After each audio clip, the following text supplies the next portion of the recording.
নমস্কার, আমি জয়িতা রায়। আমি আপনাদের কাছে আজকে আলোচনা করতে এসেছি ভারতীয় আইন মেনে আপনারা কিভাবে শিশু দত্তক নিতে পারবেন। এই প্রক্রিয়াটি সম্পূর্ণভাবে আইনসিদ্ধ। হিন্দু কমিউনিটি যারা হিন্দু ধর্মের অবলম্বন করেন, বৌদ্ধ ধর্মের অবলম্বন করেন, জৈন ধর্মের অবলম্বন করেন, তারা the Hindu adoption and maintenance act 1956 এই আইন অনুসারে দত্তক নিতে পারেন, শিশু দত্তক নিতে পারেন। এবং জুভেনাইল জাস্টিস অ্যাক্ট 2000 এই আইন অনুযায়ীও আপনি চাইলে দত্তক নিতে পারেন। জুভেনাইল জাস্টিস অ্যাক্ট 2000 অনুযায়ী আপনি ভারতবর্ষের যদি বাসিন্দা হন তাহলেও আপনি দত্তক নিতে পারবেন। আবার আপনি যদি অন্য কোনো দেশের নাগরিক হন সেক্ষেত্রেও আপনি ভারতবর্ষে এসে ভারতবর্ষ থেকে শিশু দত্তক নিতে পারেন। এটি জুভেনাইল জাস্টিস অ্যাক্ট 2000 দ্বারা অনুমোদিত হয়। এখন আমরা বলবো কি প্রক্রিয়া আপনি একটি শিশুকে দত্তক নিতে পারবেন। তো ফার্স্ট অ্যান্ড ফরমোস্ট যে রিকোয়ারমেন্ট, আপনাকে আপনার নাম রেজিস্ট্রেশন করাতে হবে। কোথায় নাম রেজিস্ট্রেশন করতে হবে? কোনো specialized adoption agency, SAA, specialized adoption agency, যেটা সরকার দ্বারা অনুমোদিত, সেখানে গিয়ে আপনাকে আপনার নাম রেজিস্ট্রেশন করাতে হবে। তারও পদ্ধতি আছে, কী কী ডকুমেন্ট রিকোয়ার থাকে সেগুলো আপনাদেরকে আমার জানানোর দরকার আছে। আপনারা শুনুন। আপনাকে এই কারণে আপনাকে ডকুমেন্ট যেগুলো দিতে হতে পারে সেগুলো হচ্ছে অ্যাপ্লিকেশন প্রেইং ফর অ্যাডপশন। আপনি যে শিশু দত্তক নিতে চাইছেন তার জন্য, শিশু একটি দত্তক নেওয়ার জন্য অনুমোদন চেয়ে আপনি একটি দরখাস্ত জমা করবেন। যদি আপনি বিবাহিত হন সেক্ষেত্রে আপনার যিনি স্পাউস থাকবেন, আপনার যিনি স্বামী বা স্ত্রী থাকবেন, তার অ্যাপ্রুভাল ছাড়া আপনি দত্তক নিতে পারবেন না। যদি আপনি বিবাহিত হন সেক্ষেত্রে আপনাদের ম্যারেজ প্রুফ, যা আপনাদের বিয়েকে প্রমাণ করে, আপনাদের ম্যারেজ প্রুফ ডকুমেন্ট দরকার হবে। আপনাদের এজ প্রুফ দরকার হবে। দত্তক নিতে গেলে বয়স হতে হবে বাবা মার কমপক্ষে 25 এবং সব থেকে বেশি 55। 55 বছর বয়স হয়ে গেলে ভারতীয় আইন মেনে শিশু দত্তক নেওয়া যায় না। 25 বছর বয়সের কম বয়স যদি হয় তাহলে ভারতীয় আইন মেনে শিশু দত্তক নেওয়া যায় না। তাহলে আপনার এজ প্রুফ দিতে হবে, ডকুমেন্ট দিতে হবে। এক্ষেত্রে একটি জিনিস আপনাদের জেনে রাখা দরকার, যেই মা শিশুকে অ্যাডপ্ট করছেন বা দত্তক নিচ্ছেন, শিশুর সঙ্গে সেই মায়ের বয়সের পার্থক্য থাকবে অন্তত 21 বছর। অন্তত 21 বছর সর্বনিম্ন বয়সের তফাৎ থাকতে হবে, আদারওয়াইজ শিশুটিকে দত্তক নিতে তিনি পারবেন না। আচ্ছা, এছাড়া লাগবে আপনাদের এজ প্রুফের কথা আমি বললাম। এছাড়া আপনাদের লাগবে অ্যাড্রেস প্রুফ। আপনার বাড়ি কোথায়? আপনি শিশুটিকে দত্তক নিলেন স্পেশাল অ্যাডপশন এজেন্সির অনুমোদন সাপেক্ষে। আপনি সেই শিশুটিকে দত্তক নিয়ে কোথায় গিয়ে রাখছেন সেটা প্রুফ আপনাকে ডকুমেন্ট হিসেবে পেশ করতে হবে। আপনার ইনকামের প্রুফ দেখাতে হবে। আপনার একটি সাউন্ড ইনকাম যদি না থাকে তাহলে কিন্তু আপনি শিশু দত্তক নিতে পারবেন না, কারণ আপনাকে শিশুর আপব্রিঙ্গিং করতে হবে। সেক্ষেত্রে আপনার যদি একটা রিজনেবল ইনকাম না থাকে তাহলে আপনি সেটা করতে পারবেন না। শিশু সাফারিং কোনোভাবেই মেনে নেওয়া হবে না। সুতরাং আপনার রিজনেবল যে ইনকাম দরকার সেটা আপনার থাকতে হবে। তাছাড়াও অ্যাডপশনের সময় আপনার অন্যান্য খরচ আছে, সেগুলো আলাদা, কিন্তু আপনার একটা নির্দিষ্ট মাসিক রোজগার বা বাৎসরিক রোজগার কি আপনি করেন এবং কত টাকা রোজগার করেন তার প্রুফ আপনাকে দিতে হবে, তার ডকুমেন্ট দিতে হবে। আপনার যদি কোথাও ইনভেস্টমেন্ট থাকে, ব্যাংকে, পোস্ট অফিসে বা আদারওয়াইজ যে কোনো, আপনার যদি কোনো ইনভেস্টমেন্ট থাকে সেই ইনভেস্টমেন্টের আপনাকে প্রুফ দেখাতে হবে, এবং দেখাতে হবে না, তার ডকুমেন্ট আপনাকে সাবমিট করতে হবে। এগুলো প্রয়োজনীয় নথি।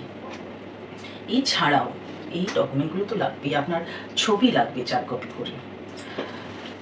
এই সমস্ত ছাড়াও আরও অন্যান্য ডকুমেন্ট আপনার লাগতে পারে, প্রয়োজন হতে পারে। যে সমস্ত ডকুমেন্ট স্পেশাল অ্যাডপশন এজেন্সি আপনার কাছ থেকে চাইবেন আপনাকে সেই ডকুমেন্ট পেশ করতে হবে।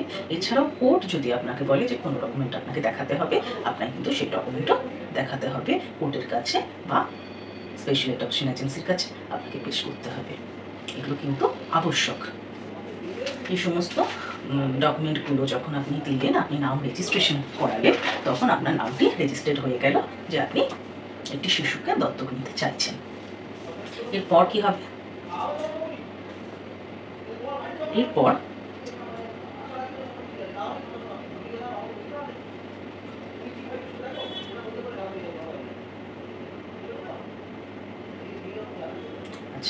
এরপর আপনাকে এই সমস্ত নথিগুলি নিয়ে আপনাকে যোগাযোগ করতে হবে আপনার নিয়ারেস্ট।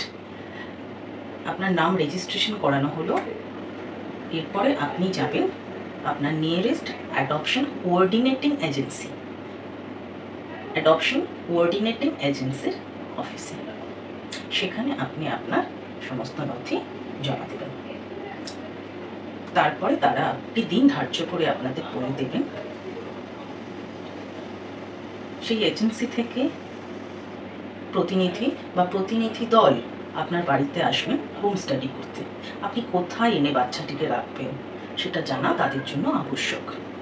তারা যদি সন্তুষ্ট হয় আপনার সঙ্গে কথা বলে যে আপনি প্রস্তুত আছেন কিনা, মানসিকভাবে শারীরিকভাবে আপনি তাকে আপব্রিঙ্গিং করতে উপযুক্ত কিনা, আপনার মেন্টাল স্টেবিলিটি আছে কিনা, আপনার প্রিপারেশন আছে কিনা, এইসব বিষয়ে তারা যদি সন্তুষ্ট হন যেটা আপনি নিতে পারবেন একটি বাচ্চাকে দত্তক হিসেবে, তাহলে তারা রিপোর্ট দেবেন সেই মর্মে কোর্টের কাছে। এবং তারপর থেকে আরও কিছু প্রক্রিয়া আছে যেগুলো আমি আপনাদের একটা একটা করে বলতে থাকবো। যদি কোনো শিশুকে দত্তক নেওয়ার জন্য যদি সেই সময় যখন আপনি অ্যাপ্লাই করছেন সেই সময় যদি কোনো শিশু অ্যাভেলেবেল থাকে যাকে দত্তক হিসেবে দেওয়া যেতে পারে, এরকম কোনো শিশু যদি অ্যাভেলেবেল থাকে তাহলে সেই শিশুর মেডিকেল ডিটেলস, তার স্বাস্থ্য কেমন, তার কোনো অসুস্থতা আছে কিনা, সে কতখানি সুস্থ, এই বিষয়ে আপনার নিশ্চয়ই জানার অধিকার আছে এবং আপনাকে সেই মর্মে তার মেডিকেল ডিটেলস দেওয়া হবে উক্ত এজেন্সির তরফ থেকে। এবং এছাড়াও আপনাকে আরেকটি সুযোগ দেওয়া হবে, সেটা হলো আপনি এই পর্যায়ে এসে শিশুটির সঙ্গে একবার দেখা করতে পারবেন যে কোন শিশুকে আপনাকে দত্তক হিসেবে দেওয়ার জন্য এজেন্সি মনে করছে। আপনি কিন্তু শিশু বাছাই করতে পারবেন না, ভারতীয় আইন দত্তক বাবা মাকে সেই অধিকার দেয় না। যে সমস্ত পিতামাতা দত্তক নিতে চাইছেন কোনো শিশুকে তাদেরকে সে অধিকার দেওয়া হয় না। শিশু বাছাই আপনি করতে পারবেন না কোনো রকমভাবেই। তার স্কিন কালার আপনি বেছে নিতে পারবেন না, সে ফর্সা হবে না কালো হবে, ছেলে হবে না মেয়ে হবে, হিন্দু হবে না অন্য কোনো ধর্মের হবে, আপনি কিন্তু বাছাই করতে পারবেন না, তাহলে আপনাকে শিশু দত্তক দেওয়া হবে না। এরপরে শিশুর সঙ্গে দেখা করে আপনি যদি সন্তুষ্ট হন সেক্ষেত্রে শিশুকে দত্তক নেওয়ার জন্য যাবতীয় প্রয়োজনীয় নথি যেগুলো আপনাকে দেখানো হবে আপনি সেগুলিতে পড়বেন এবং পড়ে যদি সন্তুষ্ট হন আপনি সেখানে সই করবেন এবং আপনার যিনি স্পাউস আছেন, আপনার স্বামী বা স্ত্রী যার অ্যাপ্রুভাল শিশুকে দত্তক নেওয়ার জন্য আবশ্যক তাকেও সেই নথিতে সই করতে হবে। আপনাকেও সই করতে হবে, আপনার স্পাউসকেও সই করতে হবে। এরপর যে জেলার অ্যাডপশন কোঅর্ডিনেটিং এজেন্সির সাথে আপনি যোগাযোগ করেছেন এবং আপনি বাচ্চাটির সঙ্গে দেখা করেছেন, শিশুটিকে অ্যাডপ্ট করতে চাইছেন যে শিশুটি তার সঙ্গে আপনি দেখা করতে পেরেছেন, সেই জেলার ডিস্ট্রিক্ট জাজের কাছে আপনাকে একটি দরখাস্ত করতে হবে। এই পর্যায়ে জেলা জজ সাহেবের দপ্তরে আপনাকে লার্নের ডিস্ট্রিক্ট জাজের কোর্টে পিটিশন ফাইল করতে হবে অনুমোদন প্রার্থনা করে শিশুটিকে দত্তক নেবার জন্য।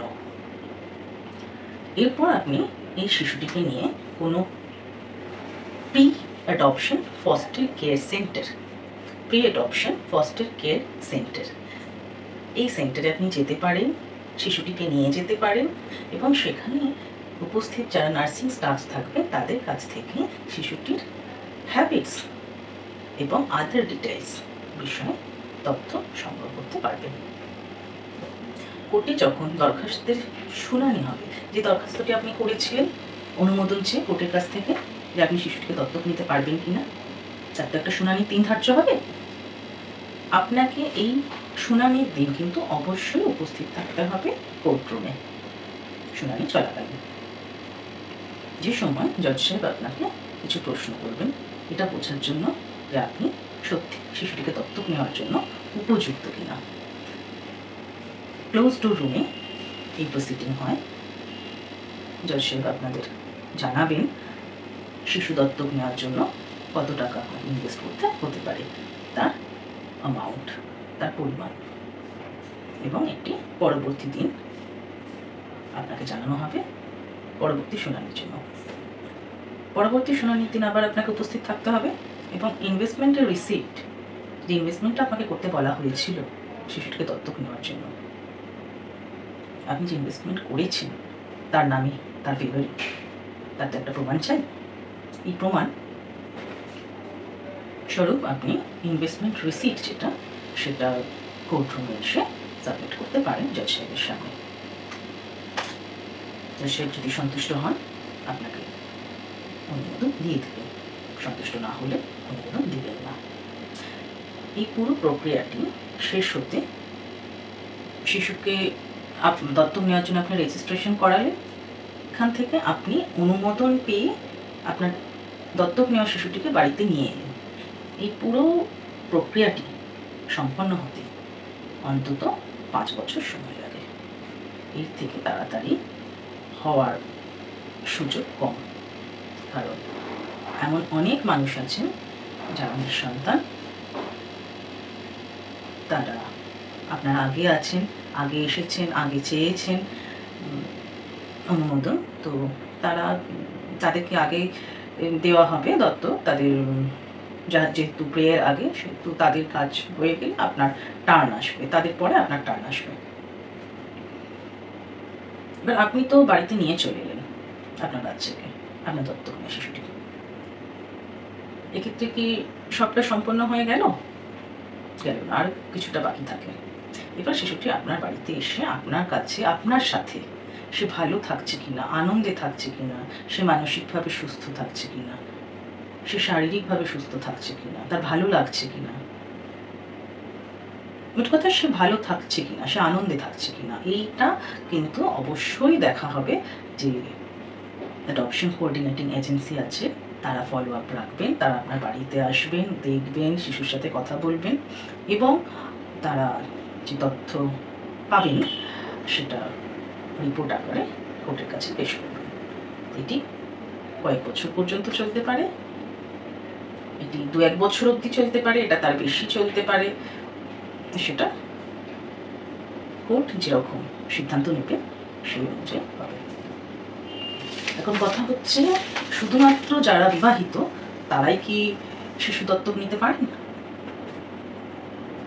শুধুমাত্র বিবাহিতরাই শিশু দত্তক নিতে পারেন এমন নয়, যারা অবিবাহিত তারাও শিশু দত্তক নিতে পারেন। যদি একজন মহিলা একা দত্তক নিতে চান তিনি পারবেন, যদি কোনো পুরুষ একা দত্তক নিতে চান তিনি পারবেন সিঙ্গেল প্যারেন্ট হিসেবে। সিঙ্গেল প্যারেন্ট হিসেবে বা সিঙ্গেল মাদার হিসেবে কোনো মহিলা যদি দত্তক নিতে চান তিনি ছেলে বা মেয়ে যে কোনো ধরনের শিশু পেতে পারবেন। কিন্তু যদি কোনো পুরুষ সিঙ্গেল ফাদার হিসেবে দত্তক নিতে চান কোনো শিশুকে, তো সেই শিশুটিকে অবশ্যই একটি ছেলে হতে হবে।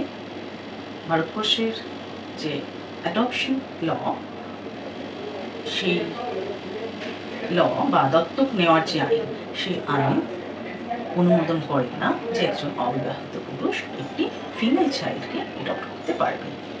একজন অবিবাহিত পুরুষ সিঙ্গেল ফাদার হিসেবে একটি ফিমেল চাইল্ডকে অ্যাডপ্ট করতে পারবেন না। আর যারা বিবাহিত তারা যখন দত্তক নিতে চাইবেন তাদের হাজব্যান্ড বা ওয়াইফের রিটেন কনসেন্ট অবশ্যই থাকতে হবে। যদি না থাকে তাহলে তাকে দত্তক দেওয়া হবে না, কোনো শিশুকে তার কাছে দত্তক দেওয়া হবে না, তিনি একটি শিশুকে পিতা বা মাতা হিসেবে দত্তক নিতে পারবেন না। এরপরে যদি আপনাদের আরও কিছু প্রশ্ন থাকে, আপনারা আরও কিছু জানতে চান, কমেন্ট করে আমাকে জানান, আমি চেষ্টা করবো আপনাদের প্রত্যেককে উত্তর দেওয়ার। ধন্যবাদ, নমস্কার।